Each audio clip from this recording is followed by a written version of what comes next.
नमस्कार साथियों, मैं एडवोकेट अचिंत उपाध्याय आपका आपके अपने YouTube channel the real study point पर बहुत बहुत स्वागत करता हूं। भारतीय राज व्यवस्था यानी कि इंडियन पॉलिटी का आज हम नेक्स्ट चैप्टर लेकर आए हैं, चैप्टर 22।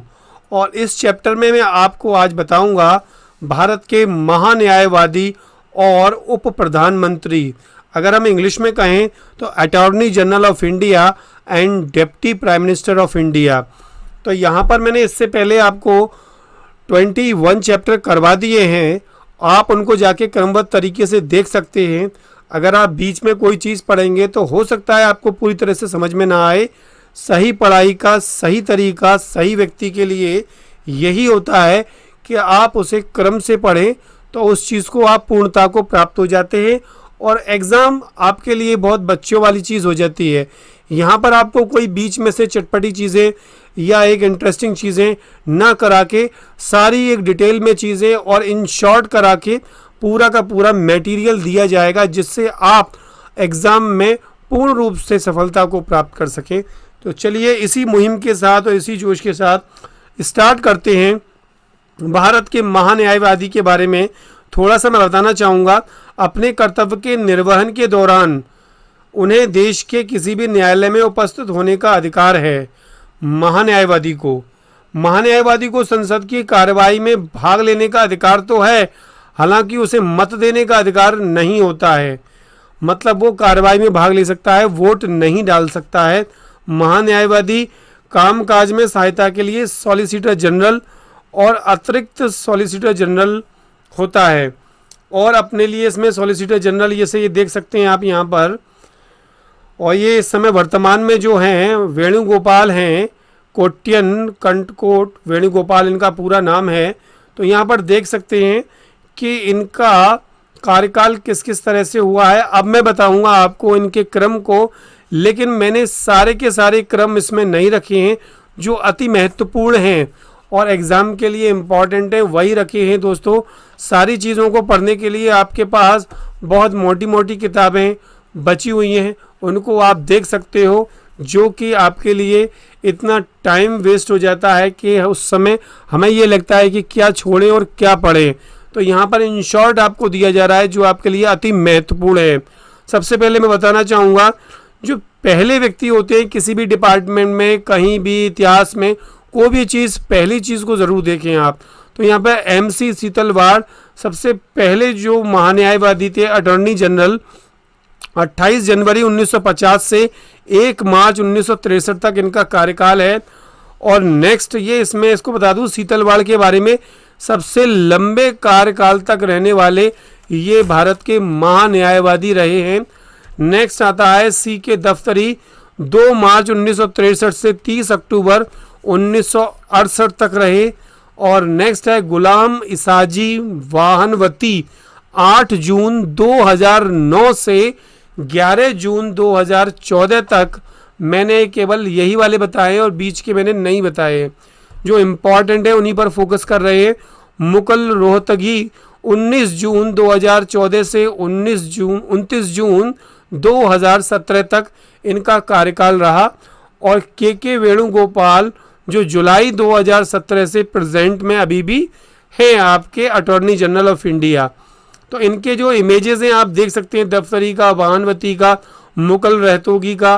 तो ये सारी चीज़ें आपके दिमाग में बनी रहेंगी। जो पहले सीतलवाड़ हुए इनकी इमेज भी आपको दिमाग में रखनी है। आगे बढ़ते हैं दोस्तों। इसमें ये KK वेणुगोपाल 15वें अटॉर्नी जनरल हैं, ये आपको याद रखना है, क्वेश्चन पूछा जा सकता है। 15वें अटॉर्नी जनरल। अनुच्छेद 76 व 88 भारत के महान्यायवादी के बारे में बताती है। अनुच्छेद 76 के अनुसार भारत का महान्यायवादी देश के सर्वोच्च कानूनी अधिकारी होता है। ये मतलब सर्वोच्च कानून जो अधिकारी होता है वो यही होता है। और वह सभी कानूनी मामलों में सरकार की सहायता व सलाह के लिए जिम्मेदार होता है। मतलब सरकार को वो सलाह देता है, सहायता करता है। इसका कार्यकाल 3 वर्ष का होता है। राष्ट्रपति महान्यायवादी की नियुक्ति करता है। ध्यान रखना है, इम्पॉर्टेंट बात है, 3 वर्ष याद रखनी है आपको। और ये सर्वोच्च कानून अधिकारी होता है। और राष्ट्रपति के प्रसाद पर्यंत तक अपने पद पर बना रहता है, मतलब राष्ट्रपति की अनुकंपा पर, राष्ट्रपति की ग्रेस पर, उसके आशीर्वाद तक वो उस पर पद पर बना रह सकता है। कहने का मतलब है 3 वर्ष से पहले भी उसे हटाया जा सकता है अगर राष्ट्रपति चाहे। इसकी योग्यता सर्वोच्च न्यायालय के न्यायाधीश होने लायक होती है, मतलब कि जो सर्वोच्च न्यायालय का न्यायाधीश जितनी योग्यता रखता है उतनी ही योग्यता एक अटॉर्नी जनरल की होनी चाहिए। वह भारत का नागरिक होना चाहिए और 10 वर्ष के लिए उच्च न्यायालय में अधिवक्ता यानी कि वकील के रूप में कार्य करने का उसे अनुभव होना चाहिए। उसे अपने कर्तव्यों के निष्पादन में भारत के राज्य क्षेत्र में स्थित सभी न्यायालयों में सुनवाई का अधिकार है। अनुच्छेद मतलब वो सभी न्यायालयों में कहीं भी चाहे वो सुनवाई कर सकता है, छोटे न्यायालय में, बड़े न्यायालय में। अनुच्छेद 88 के अनुसार उसे संसद के दोनों सदनों या उनकी संयुक्त बैठकों की कार्रवाई में भाग लेने का अधिकार है, परंतु वोट देने का अधिकार नहीं है। ध्यान रखना इस पॉइंट को, वोट देने का अधिकार नहीं है। वह अपनी राय भारत सरकार के ऊपर थोप नहीं सकता है, जबरदस्ती नहीं कह सकता है कि मेरी राय को माना जाए। महान्यायवादी राष्ट्रपति द्वारा निर्धारित पारिश्रमिक प्राप्त करता है, जो राष्ट्रपति मतलब फिक्स कर देता है कि किसे उतना पारितोषिक, मेहनताना जो सैलरी नहीं होती है उसे पारितोषिक बोला जाएगा, वो राष्ट्रपति के अकॉर्डिंग ही उसे दिया जाता है।